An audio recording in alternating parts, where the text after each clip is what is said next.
साथियों, लोकसभा निर्वाचन 2024 से संबंधित पूर्व के वीडियो में हम देख चुके हैं सामग्री प्राप्ति से लेकर मतदान से एक दिन पूर्व की तैयारियां, मतदान के दिन मॉक पोल कैसे करें और मॉक पोल का प्रपत्र तैयार कैसे करें।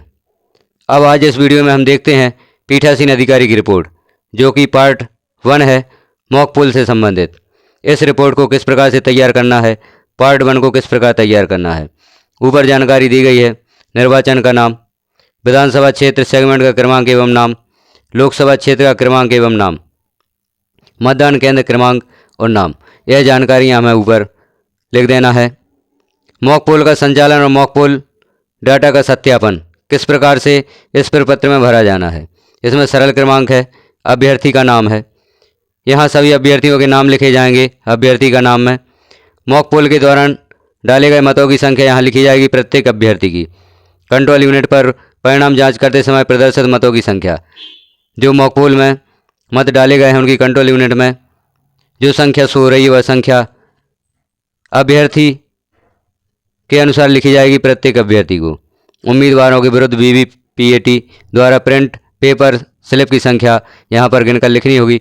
प्रत्येक अभ्यर्थी के लिए कितनी पेपर स्लिप जारी हुई हैं, प्रिंटेड पेपर स्लिप की संख्या एवं कंट्रोल यूनिट में प्रदर्शित परिणाम आपस में समान पाया गया है, हाँ या नहीं। यदि प्रिंटेड पेपर स्लिप की संख्या और कंट्रोल यूनिट में प्रदर्शित परिणाम आपस में मेल खाते हैं तो यहाँ पर हाँ लिख देना है प्रत्येक अभ्यर्थी के सामने। मतदान अभिकर्ता के हस्ताक्षर, पार्टी के संक्षिप्त नाम एवं निर्दलीय उल्लेख सहित यहाँ पर लिखना है। यह भाग ए था। अब बी में देखते हैं।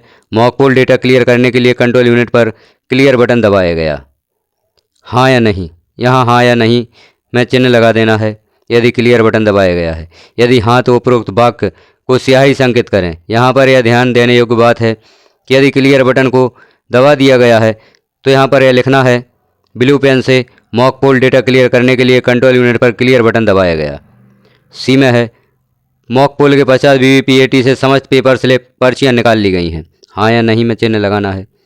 खाली वीवीपीएटी सभी मतदान अभिकर्ताओं को दिखाई गई है, यहाँ भी हाँ या नहीं में टिक लगाना है। वास्तविक मतदान से पूर्व यह सुनिश्चित करें कि वीवीपीएटी के ड्रॉप बॉक्स में कोई प्रिंटेड स्लिप या पर्ची नहीं है तथा यह मतदान अभिकर्ताओं को दिखा दिया गया है, हाँ या नहीं में चिन्ह लगाना है। मतदान अभिकर्ताओं को कंट्रोल यूनिट का टोटल बटन दबाकर टोटल वोट 0 दिखा दिया गया है, हाँ या नहीं, यहाँ पर भी चिन्ह लगाना है। मॉक पोल वीवीपीएटी स्लिप पर मॉक पोल स्लिप सील लगाकर और काले लिफाफे में सील की जाकर पिंक पेपर सील से सील की गई है, हाँ या नहीं। मॉक पोल एवं मॉक पोल के वोटों का मिलान तथा मॉक पोल के पश्चात मॉक पोल के मत कंट्रोल यूनिट से हटा दिए गए हैं का प्रमाणीकरण निम्न साक्षियों के समक्ष हुआ। यदि हम इन बिंदुओं का ध्यान रखते हैं तो हमें मतदान में किसी भी प्रकार की समस्या आने वाली नहीं है। इसीलिए यह प्रपत्र दिया गया है कि आप एक एक बिंदु को ध्यान से पढ़ें और उसमें हाँ या नहीं अंकित करें। यदि मॉक पोल के पश्चात इन बिंदुओं का ध्यान नहीं दिया जाता तो आप वास्तविक मतदान के समय परेशानी में आ सकते हैं और आपका वास्तविक मतदान बिगड़ सकता है। अतः इन बिंदुओं को ध्यानपूर्वक पढ़ते हुए इनमें हाँ या नहीं का चिन्ह लगाएं। और आगे देखते हैं जानकारी। अगला प्रपत्र, सरल क्रमांक, मतदान अभिकर्ता का नाम, दल का नाम, अभ्यर्थी का नाम, मतदान अभिकर्ता या पोलिंग एजेंट के हस्ताक्षर। जो हमने प्रमाणीकरण दिया है पार्ट 1 में, वहाँ मतदान अभिकर्ताओं का नाम, दल का नाम, अभ्यर्थी का नाम और मतदान अभिकर्ताओं के हस्ताक्षर भी कराने होंगे। कंट्रोल यूनिट पर प्रदर्शित समय जो भारतीय मानक समय से मिनट या अधिक कम यदि कोई हो तो। माइक्रो ऑब्जर्वर के हस्ताक्षर यदि मतदान केंद्र पर नियुक्त हो। मॉक पोल के समय जो भी समय हो वह समय यहाँ पर अंकित करना है। नीचे पीठासीन अधिकारी का नाम एवं हस्ताक्षर करने होंगे। यहाँ ये द्वारा यह प्रमाणित किया जाता है कि वास्तविक मतदान प्रारंभ होने के पूर्व उपस्थित सभी मतदान अभिकर्ताओं के समक्ष कंट्रोल यूनिट का टोटल बटन दबाया गया है ताकि यहाँ सुनिश्चित हो कि कुल वोट शून्य है। उचित प्रेक्षण पर टिक करें। वास्तविक मतदान प्रारंभ करने से पहले यहाँ पर टोटल बटन को दबाकर हमें देख लेना है कि कुल वोट शून्य है। अगला बिंदु देखते हैं। कंट्रोल यूनिट पर कुल मत शून्य प्रदर्शित हैं अथवा कंट्रोल यूनिट पर कुल मत शून्य से अधिक प्रदर्शित हुए हैं, अर्थात मॉक पोल के मत नहीं हटाए गए, अतः मॉक पोल का डेटा हटाया जावे। यहाँ पीठासीन अधिकारी के हस्ताक्षर होंगे। उक्त प्रक्रिया का निम्न साक्ष्यों द्वारा अवलोकन किया गया एवं प्रमाणित किया गया कि वास्तविक मतदान के पूर्व कंट्रोल यूनिट से मॉक पोल के मत हटा दिए गए हैं एवं BVPAT से मॉक पोल की स्लिप निकाल ली गई है। यहाँ मतदान अधिकारी का नाम और हस्ताक्षर होंगे। जो भी मतदान अधिकारी होंगे, पीठासीन अधिकारी, मतदान अधिकारी 1, मतदान अधिकारी 2, मतदान अधिकारी 3, सभी के यहाँ पर नाम लिखना है और उनके हस्ताक्षर यहाँ पर किए जाने हैं।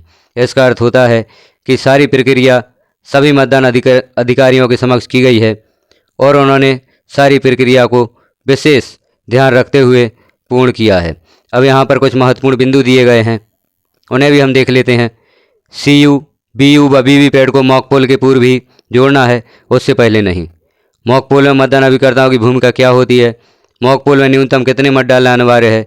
मॉक पोल के बाद क्या करना अनिवार्य है? मॉक पोल पूर्ण होने के बाद में टोटल की दबाने पर कितने मत प्रदर्शित करेगी? इन बिंदुओं का हमें विशेष ध्यान रखना है। यहाँ पर मतदान केंद्र पर मतदान के दिन मॉक पोल के समय के लिए कुछ और विशेष बिंदु दिए गए हैं जिन्हें हमें सावधानीपूर्वक समझना है। कौन कौन से कार्य मॉक पोल के समय किए जाएंगे? निर्धारित समय पर मतदान कक्ष में कंट्रोल यूनिट, बैलेट यूनिट और BVPAT को सावधानीपूर्वक कैरिंग बॉक्स से बाहर निकालें। बैलेट यूनिट और BVPAT को वोटिंग कंपार्टमेंट या मतदान बूथ में रख दें। बैलेट यूनिट को दाईं तरफ राइट हैंड साइड और BVPAT को बाईं तरफ लेफ्ट हैंड साइड रखें। कंट्रोल यूनिट को मतदान अधिकारी क्रमांक 3 की टेबल पर रखें। तो यहाँ यह ध्यान देना है कि बैलेट यूनिट को राइट हैंड साइड रखा जाना है और BVPAT को बाईं तरफ या लेफ्ट हैंड साइड रखा जाना है। मॉक पोल प्रारंभ होने का समय प्रातः 5:30 बजे है। यह समय बदला भी जा सकता है या यही समय निर्धारित रह सकता है। निर्धारित समय पर कम से कम 2 मतदान अभिकर्ता मतदान केंद्र पर पहुंच जाएं तो उनकी नियुक्ति की प्रक्रिया संपन्न करके और मॉक पोल की प्रक्रिया के बारे में जानकारी देकर मॉक पोल प्रारंभ कर दीजिए। यदि कोई मतदान अभिकर्ता मतदान केंद्र पर ना आए या एक ही मतदान अभिकर्ता आए तो 15 मिनट तक मतदान अभिकर्ताओं की प्रतीक्षा कीजिए। मतदान अभिकर्ता ना आए तो भी सेक्टर ऑफिसर को सूचित करके 5:46 बजे से मॉक पोल की प्रक्रिया प्रारंभ कीजिए। बैलेट यूनिट की केबल को BVPAT से और BVPAT की केबल को कंट्रोल यूनिट से जोड़ें। BVPAT के ड्रॉप बॉक्स का प्रदर्शन कीजिए और बताइए कि इसमें पहले से कोई स्लिप नहीं है। BVPAT की पेपर रोल नॉब को घड़ी की दिशा में घुमाकर वर्किंग पोजीशन या खड़ी स्थिति में कीजिए। कंट्रोल यूनिट का स्विच ऑन करें। BVPAT में कटकर गिरने वाली 7 टेस्ट स्लिप की ओर ध्यान आकर्षित करें एवं कंट्रोल यूनिट के डिस्प्ले पैनल में प्रदर्शित होने वाली सूचनाएं मतदान अभिकर्ताओं, माइक्रो ऑब्जर्वर, सेक्टर ऑफिसर जो भी उपस्थित हैं को दिखाएं। टोटल बटन दबाकर स्पष्टता के साथ बताएं कि कंट्रोल यूनिट में 0 मत हैं। नोटा सहित प्रत्येक अभ्यर्थी को कम से कम 1 वोट देते हुए कुल मिलाकर कम से कम 50 वोट डालें। मतदान अभिकर्ता उपस्थित हों तो उन्हें मॉक पोल में वोट डालने दें।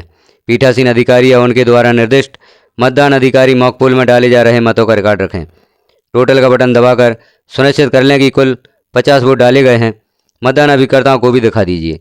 कंट्रोल यूनिट का क्लोज बटन दबा दीजिए। कंट्रोल यूनिट का रिजल्ट बटन दबाकर मॉक पोल का रिजल्ट प्रदर्शित कीजिए। BVPAT के स्लिप ड्रॉप बॉक्स में से स्लिप्स निकालिए। टेस्ट स्लिप को अलग कीजिए। नोटा और अभ्यर्थियों के पक्ष में डाले गए वोटों की स्लिप अलग अलग जमा कीजिए, उनकी गिनती कीजिए। अभिकर्ताओं को बताइए। मॉक पोल स्लिप के पीछे मॉक पोल स्लिप की सील लगाएं। मॉक पोल का लेखा तैयार कीजिए। मॉक पोल के समय नोटा सहित अभ्यर्थियों को दिए गए मतों की संख्या, कंट्रोल यूनिट में प्रदर्शित हुए मतों की संख्या और BVPAT की स्लिप से ज्ञात हुए मतों की संख्या समान होनी चाहिए। अतः इस कार्य को सावधानी से संपन्न करें। मॉक पोल की स्लिप को काले लिफाफे में रखकर उसे चिपका देवें और पिंक पेपर सील से सीलबंद कर देवें। उस पर आवश्यक एंट्री कर देवें। अंत में जो मुख्य बिंदु है CRCT करेंगे, क्लोज, रिजल्ट, क्लियर और टोटल। मॉक पोल के बाद सारी प्रक्रिया संपन्न होने के बाद क्लोज, रिजल्ट, क्लियर और टोटल, यह प्रक्रिया हमें जरूर करना है। कंट्रोल यूनिट का क्लियर बटन दबाकर मॉक पोल का डाटा क्लियर कर दीजिए। टोटल बटन दबाकर 0 मत की स्थिति प्रदर्शित कर दीजिए। कंट्रोल यूनिट का स्विच ऑफ कर दीजिए। BVPAT के पेपर नॉब को ट्रांसपोर्टेशन मोड या आड़ी स्थिति में भी कर दीजिए। यह सारी प्रक्रिया मॉक पोल से संबंधित सभी बिंदु दिए गए हैं। इन बिंदुओं का अच्छे से अध्ययन कीजिए और इन बिंदुओं को अच्छे से समझिए तो आपका मॉक पोल पूर्णतः संपन्न होगा और मॉक पोल के पश्चात सभी वोट्स जो मशीन में डाले गए हैं उनको 0 करके वास्तविक मतदान हेतु मशीन को तैयार कीजिए। अब हम वास्तविक मतदान हेतु कंट्रोल यूनिट को तैयार करते हैं। कंट्रोल यूनिट के रिजल्ट सेक्शन को green pepper seal, special tag और एड्रेस टैग से सील करेंगे। स्ट्रिप सील को हटा दिया गया है तथा ग्रीन पेपर सील को संशोधित कर दिया गया है। पहले यहाँ पर स्ट्रिप सील को लगाना होता था, जिसे अब हटा दिया गया है। ग्रीन पेपर सील को ही संशोधित कर दिया गया है, जो कि यहाँ पर दी गई है। नीचे पिंक पेपर सील के 2 पार्ट्स होते हैं। ग्रीन पेपर सील यहाँ पर दी गई है, एड्रेस टैग दिया गया है और स्पेशल टैग दिया गया है। मशीन को सील करते समय इन चीज़ों की आवश्यकता हो सकती है जो यहाँ पर दी गई हैं: green pepper seal, address tag और स्पेशल टैग। आगे देखते हैं वास्तविक मतदान हेतु कंट्रोल यूनिट को तैयार करना। किस प्रकार से हम कंट्रोल यूनिट को तैयार करेंगे। पीठासीन अधिकारी ग्रीन पेपर सील के क्रमांक नोट करें व मतदान अभिकर्ता को नोट करावें। ग्रीन पेपर सील के सफ़ेद पृष्ठभाग के दोनों ओर स्वतः चिपकने वाली सतह ए और बी है। ग्रीन पेपर सील के क्रमांक के नीचे स्वयं पीठासीन अधिकारी सील व हस्ताक्षर करें और मतदान अभिकर्ता से हस्ताक्षर कराएं। ग्रीन पेपर सील को रिजल्ट सेक्शन के आंतरिक भाग में इस तरह लगाएं कि उसका सफ़ेद भाग ऊपर दिखे तथा सफ़ेद भाग का हरा मार्क ऊपर और लाल मार्क नीचे रहे। स्पेशल टैग का नंबर नोट करें, उस पर CU का नंबर लिखें व उसके पीछे अपने सील व हस्ताक्षर कर मतदान अभिकर्ताओं के हस्ताक्षर करावें। यहाँ पर सीलिंग की प्रक्रिया चित्र में दिखाई गई है।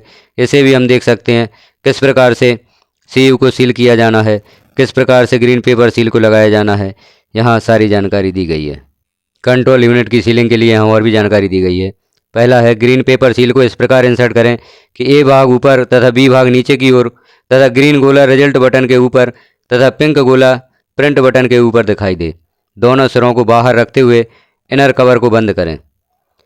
क्लोज सेक्शन में धागे से स्पेशल टैग को इस तरह लगाइए कि क्लोज बटन दिखता रहे तथा स्पेशल टैग को सील करें और क्लोज सेक्शन में व्यवस्थित रखें। रिजल्ट सेक्शन के मेन डोर को बंद कर एड्रेस टैग से सील करें। यहाँ हम चित्रों में देख रहे हैं किस प्रकार से ग्रीन पेपर सील का कौन सा भाग ऊपर रखना है, कौन सा नीचे रखना है। जैसे A भाग हमें अंदर की ओर ऊपर दिखाई दे रहा है और B भाग नीचे है, और हरा और रेड कलर भी हमें यहाँ पर दिखाई दे रहा है। ग्रीन कलर को ऊपर रखना है और रेड कलर नीचे होना चाहिए। इस प्रकार से अब A भाग को हम नीचे चिपका देते हैं और इसके ऊपर B भाग को चिपका देते हैं। और यह भी ध्यान रखना है कि ग्रीन पेपर सील का जो नंबर है वह भी ऊपर शो होना चाहिए। जैसे यहाँ पर दिखाई दे रहा है, ग्रीन पेपर सील का जो क्रमांक है वह ऊपर शो हो रहा है। इसी तरह से नंबर या क्रमांक ऊपर शो होना चाहिए और ग्रीन पेपर सील पर सभी मतदान अभिकर्ताओं के या जितने भी मतदान अभिकर्ता उपस्थित हैं उनके हस्ताक्षर होना चाहिए। आगे हम देखते हैं, ग्रीन पेपर सील के ये भाग के ऊपर से गम या वैक्स के कागज़ को हटाकर आउटर कवर पर चिपका दें। ग्रीन पेपर सील के B भाग के ऊपर से गम या वैक्स के कागज़ को हटाकर A भाग के ऊपर चिपका दें। ग्रीन पेपर सील का नंबर ऊपर दिखाई देना चाहिए। अब BVPAT की सीलिंग किस प्रकार की जानी है, यह भी देख लेते हैं।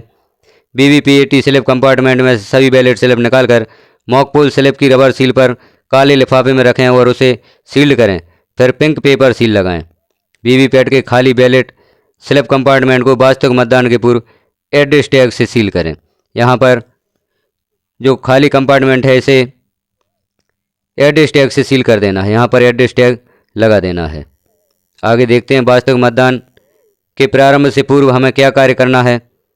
उपयोग में लाई जा रही पेपर सीलों एवं स्पेशल टैग के नंबर नोट करें। वह एड्रेस टैग पर पीठासीन अधिकारी या एजेंट का हस्ताक्षर एवं संवेदक सील लगावें।